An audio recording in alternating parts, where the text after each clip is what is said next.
Well, good morning. Here we are again, continuing our study of the Sermon on the Mount. It's good to have you with us if you've joined us for this video broadcast. We appreciate your participation and hope that you'll continue to join us as we work through this study. It's been an enjoyable study for me, simply because I learn every time I delve into something like this. So it's a privilege and an honor. And we're thankful for the technology that allows us to do this in this time of the pandemic. You'll recall that last week we were studying about lust, and of course Christ related that to adultery and said it was the same as adultery. And then we also talked some about marriage, but a couple of points about the marriage that Christ discussed here. The Sermon on the Mount is a class about Jesus' teachings in Matthews 5 through 7. It's not a class about marriage, divorce, and remarriage. The cultural background concerning why Christ is teaching what he is to the people of the first century involves the women and how they were treated. They were considered property, and so consequently were not very well considered. Christ is clear about when divorce is acceptable, and many have not lived up to God's ideal. The reality is none of us have about most sins. Otherwise, why did Christ have to die? Another important thing to remember is that the audience in Matthew 5, verses 7, are primarily God's covenant people, not Gentiles or non-believing Gentiles or pagans. Pagans and non-believing Gentiles were condemned for not honoring God in Romans 1, 18 through 23, and beyond our purview here. To conclude, Matthew 5, 31 and 32 is not dealing with all the questions and intricacies about marriage, divorce, and remarriage. In this verse, in these verses, Jesus was attacking those who purposefully abused the marriage contract, using divorce to satisfy their lustful desires and marry someone else. And we should strive to make sure that our actions today help marriages grow stronger rather than tearing them apart. So that's kind of a summary of what we did last Sunday. And this morning we're going to begin with Matthew 5, 33 through 37, where Jesus teaches about vows and oaths. If you will, join me in a word of prayer as we begin. Father, we're so grateful for the privilege that we have of being together for this time of study. We just ask you to go with us as we study. We pray, Father, that you'll give us always an enthusiasm to grow and learn and mature as Christians, become more Christ-like in our actions and our activities. And we know that through the study of the Sermon on the Mount, we come to an understanding of how Christ would have us behave and how we should follow his examples. We ask you to go with us in our study, bless it, and help us to learn and grow. These things we ask in Christ's name. Well, vows and oaths, as Jesus is teaching about them in 33 through 37 of chapter 5, is not something that's particularly common today. But there are lessons from this that apply to our daily lives that will help us to be more Christ-like in the things that we do, and in particular in the things that we say in our communication with others. In Jesus' day, people commonly made oaths or vows. Although God's law took these vows very seriously, many of the religious leaders had invented legal maneuvers to get around keeping their oaths. Jesus told his followers not to use oaths, period. Their word alone should be enough. And James also discussed that in James 5:12. where he reinforced this thought. Are you known as a person of your word? Do you know people who are not, or who don't honor their word when they give it? Truthfulness seems so rare that we sometimes feel compelled to end our statements with I promise, or I swear, or whatever. If we tell the truth all the time, we have less pressure to back up our words with an oath or a promise. So, moving on to Matthew 5:33. Again, you have heard it said to the people long ago, do not break your oath, but keep the oaths you have made to the Lord. So this fourth example in the Sermon on the Mount focuses on people's words. Jesus did not refer to any specific commandment, but he summed up Old Testament teachings on the subject of oaths and vows. And you can find those in Exodus 20 and Leviticus and Numbers and Deuteronomy. When a person made an oath in this particular society that Jesus is addressing, it bound him or her to keep it, whether it was an oath to another person or an oath made to the Lord.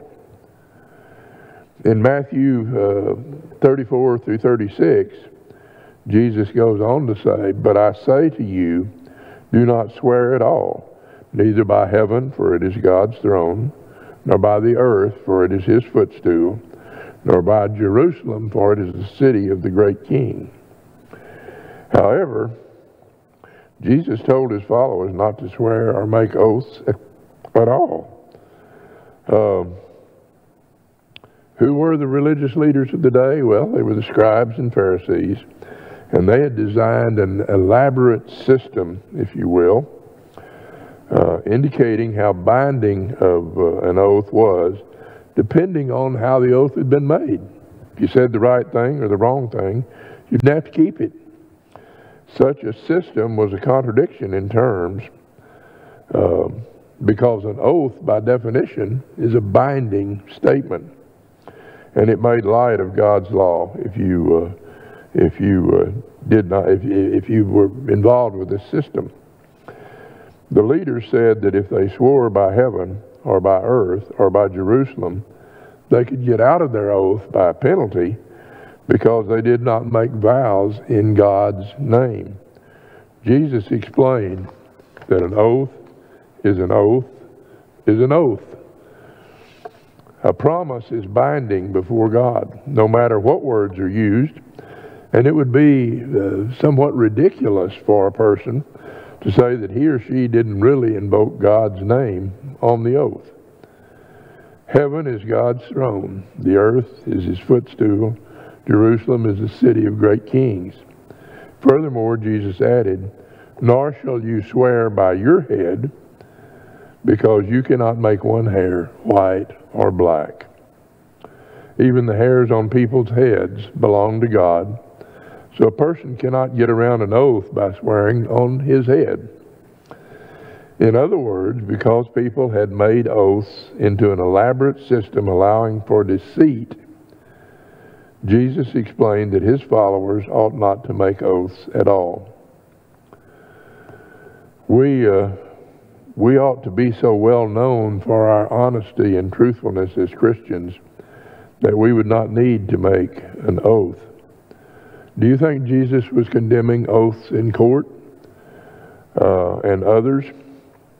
I don't think so. Jesus was not condemning the use of oaths in a court of law, nor vows made to God, such as Paul fulfilled in Acts 18:18. You'll recall, if you look that up, that Paul cut his hair as part of a vow.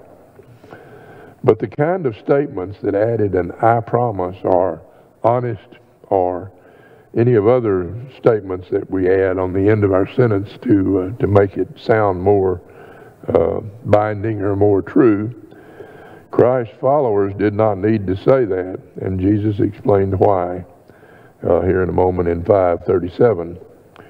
Each time Jesus used the pattern, you have heard it said, but I say to you, he was presenting a traditional standard upon which to base the higher standard of what God's intent was. Rather than let people off the hook, Jesus set the hook a little bit deeper. Jesus spoke about oaths in order to point out that they were not the main problem. What do you suppose the main problem was?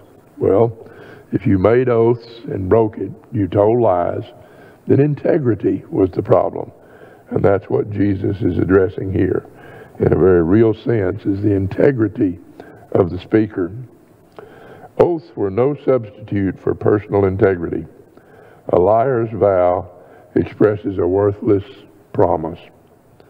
But when a person of integrity says yes or no, that person's simple word can be trusted. We need to make integrity our standard and not have to worry about whether or not we need to add some "I promise" or some other honest expression to swear on the Bible, swear on my mother's grave, those sorts of things. Oaths, as we said, are no substitute for personal integrity. In Matthew 5:37, Christ said, "Simply let your yes be yes and your no, no. Anything beyond that comes from the evil one." Jesus simply emphasized that his followers should tell the truth. Integrity, again, is the issue. When they say yes, they should mean yes. And when they say no, they should mean no. Consequently, people can trust and believe anything else that's said as well. Those who add to their words with an oath imply that their words cannot be trusted. Interesting thought. When you start adding these other things, then you better call into question what the person has said to you. The phrase "from the evil one" is also translated just "from evil" in some translations, revealing the sinful one's need to back up words with a vow. People need oaths only when they're telling a lie is a possibility. Believers know that they are accountable to God for every word they speak, so they will speak truthfully and do what they promise. You can read Matthew 12:36 to see that we'll be held accountable for every word that we speak, whether that's a word in speaking to others, other Christians, other people, period, whether it's a word that we sing, whether it's a word we say in a prayer. We're going to be held accountable for those. Keeping promises builds trust and makes committed human relationships possible. Well, are you the kind of person who can't say no when some caller asks for a donation? Are you the kind of person who takes on too much at church and consequently has trouble getting around all of it? Are you the kind of person that worries over whether people like you? Do you worry over whether or not God likes you? If so, this verse is your first lesson in assertiveness training. You need to learn how to say yes and mean it, and how to say no and stick to it as a child of God. Try this. The next time someone asks you to do something you cannot accept or don't want to accept, resist the urge literally to launch into a 20-minute explanation of why your schedule conflicts are so busy that you can't get it done. Just say, "I'm sorry, but no, I won't do that." Pretty soon you'll start believing in your own yes and no as genuine reflections of your intention. You'll be you again and not someone else's image of you. So, here all of a sudden, in a lesson about vows and oaths, which really had a greater meaning to the Jews that Jesus was talking to in the Sermon on the Mount than it ever would to us, there are still lessons there for us. And as we just said, assertiveness training can help you to say yes and mean it, to say no and mean it. And you don't have to offer a lot of excuses. You can just say no and leave it at that.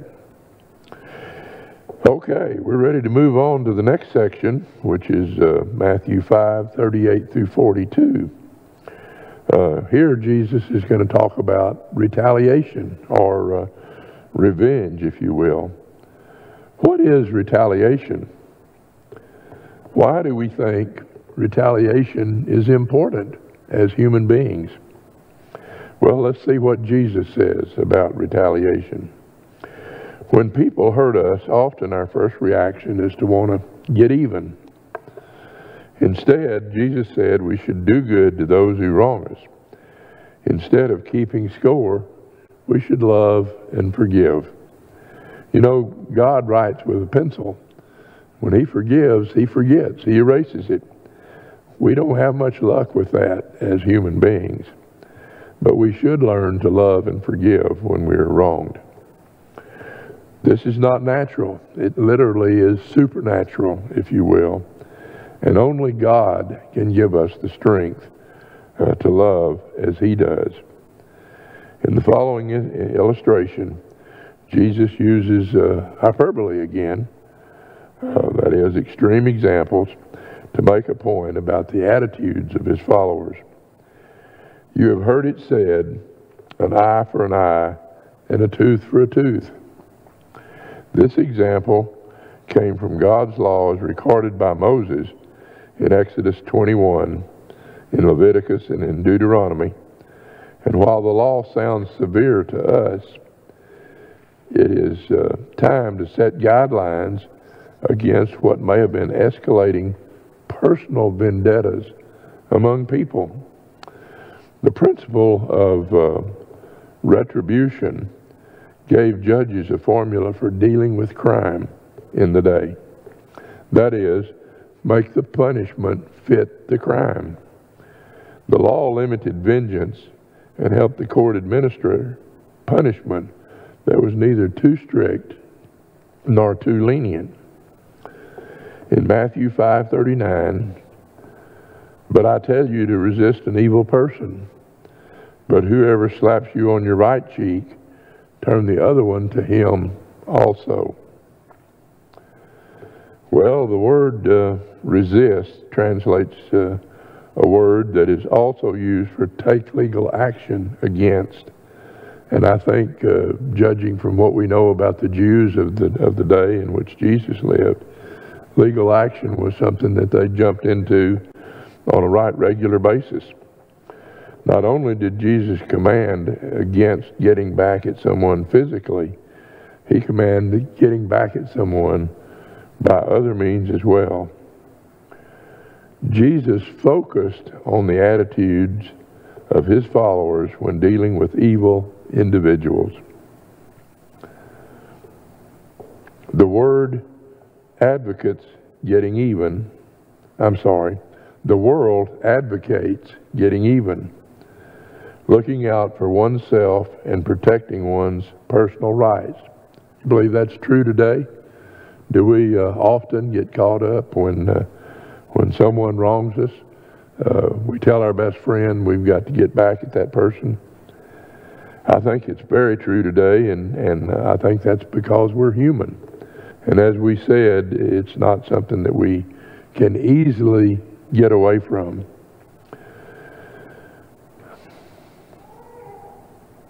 Jesus' followers, however, were to hold loosely to their personal rights. Jesus taught us that we should prefer to forego those rights for the sake of bearing witness to the gospel and to the kingdom.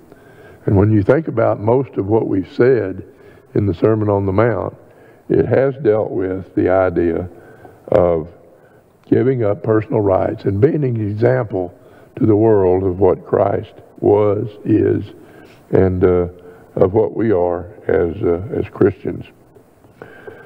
Being willing to set aside one's personal rights does not mean that believers have to sit passively while evil goes unhindered. Do we believe that? I don't know that we do. Paul dealt with this matter in Acts 16 and in Acts 22. Paul was beaten publicly by the rulers of the day, and then they sent word to the jailer just to release him. And Paul, in some of those verses, says, "No, you beat me publicly. You put me in jail publicly. Now you want to hide behind just releasing and hoping that I'll go away. I expect you to come and release me and give me a public apology."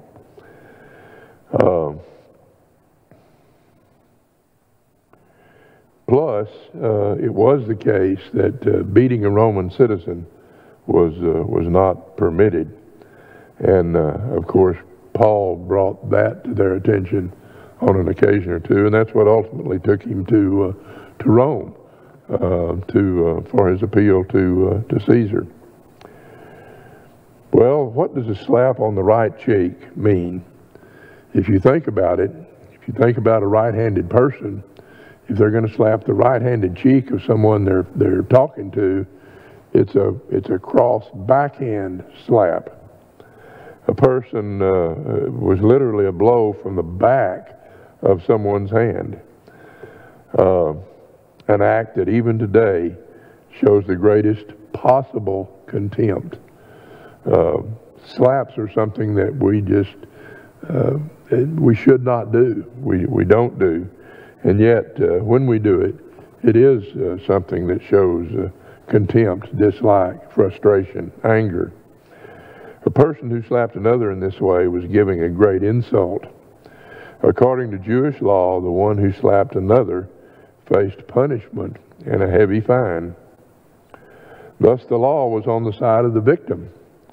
The victim would have every right to take this offense to court. And again, as we said, courts were a common solution for the Jews, even though God had told them to deal with those issues themselves. Jesus said not to take the legal channels, however, but to offer the other cheek for a slap as well. Jesus did not ask his followers to do what he would never do. He received such treatment and did as he commanded as they were getting him ready to crucify him, and we know that story well. Jesus wanted his followers to have an unselfish attitude that willingly follows the way of the cross instead of the way of personal rights. They should entrust themselves to God, who will one day set all things right. To many Jews, these statements were offensive. Any Messiah who would turn the other cheek was not the military leader to revolt against Rome, and that's what they were looking for. Because the Jews were under Roman opposition, they wanted retaliation against their enemies, whom they literally hated. But Jesus suggested a new, radical response to injustice. Instead of demanding rights, give them up freely. According to Jesus, it's more important to give justice and mercy than it is to receive it. Well, there is a cycle of revenge. The eye for an eye and tooth for a tooth formula expresses a pretty harsh standard of justice.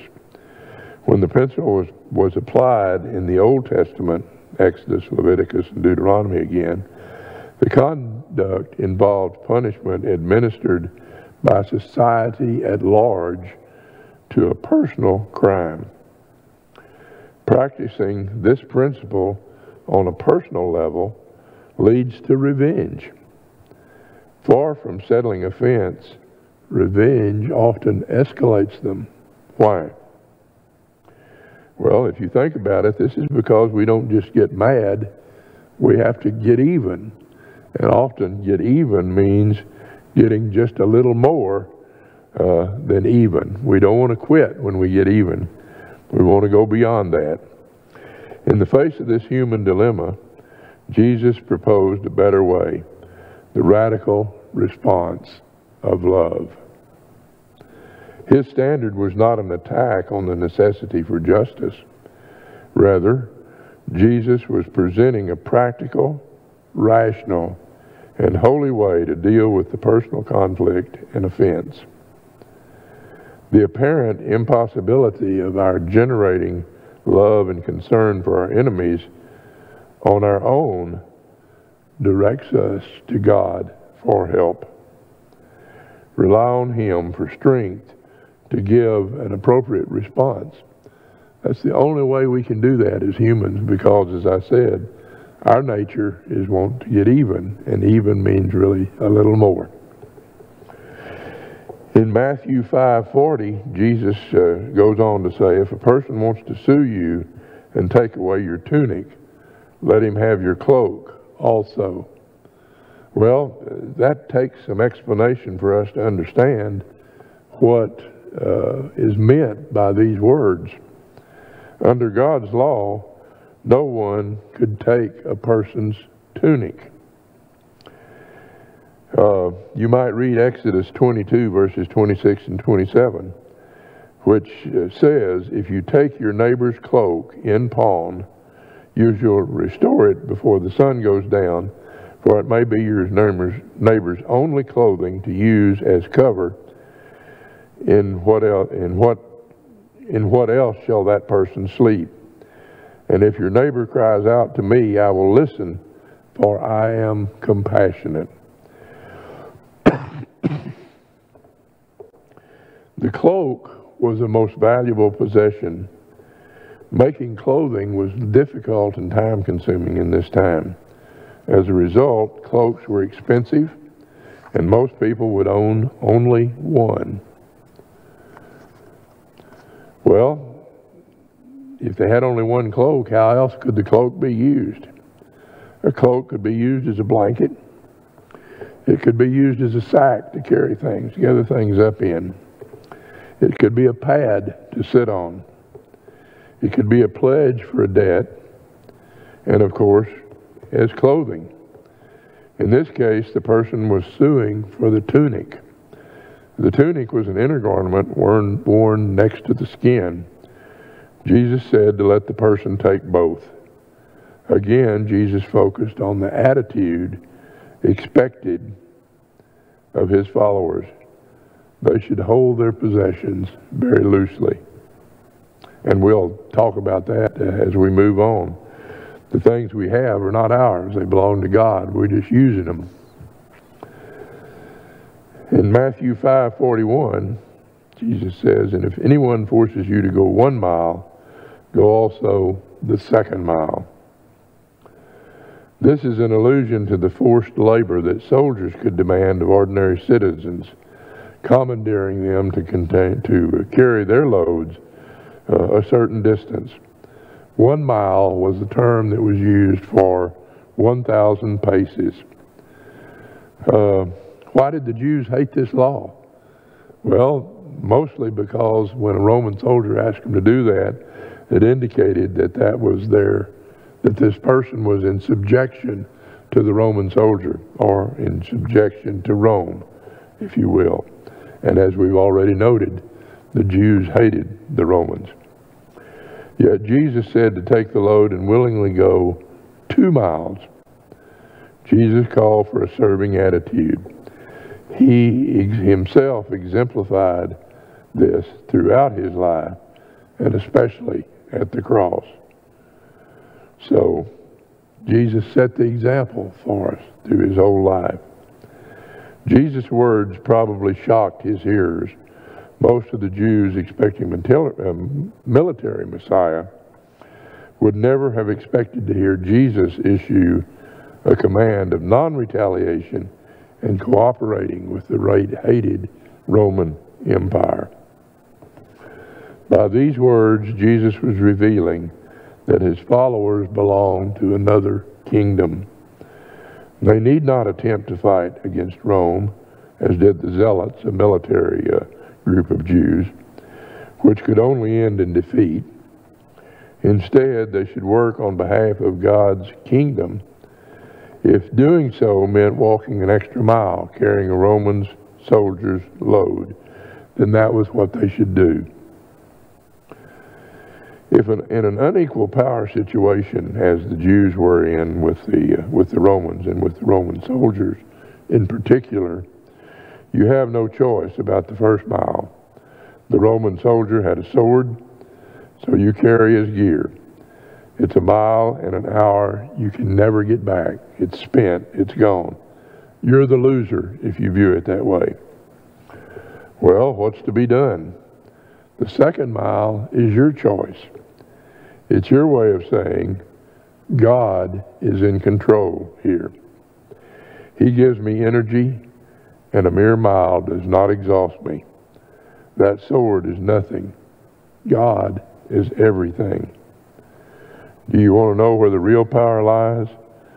Try to keep up with me, and I'll tell you so, is what Jesus would say.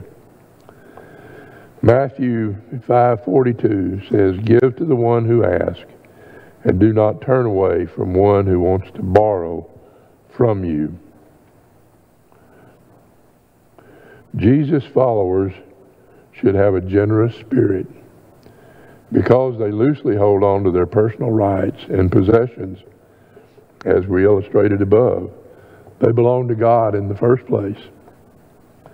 While people should not blindly give away their possessions, and the book of Proverbs makes several recommendations on this, Jesus illustrated that the heart and attitude that he expected of his followers, they must be willing to put others' needs before their own and others' rights before their own. So, as we move through this and begin to wrap up today's lesson, we've talked about vows and we've talked about revenge or retaliation. Both were particularly applicable to the Jews of that day, but they are also particularly applicable to us. The vows teach us that we should simply honor our word, whatever that is, whether it's yes or whether it's no, we need to honor that. As far as revenge, a lot more difficult perhaps. Integrity is important. Revenge is what we do as humans, and it's very difficult not to let that revenge literally eat us alive. We just feel like we've got to get even. Jesus said that's not what you do. You turn the other cheek. You love your enemies, as we've read elsewhere.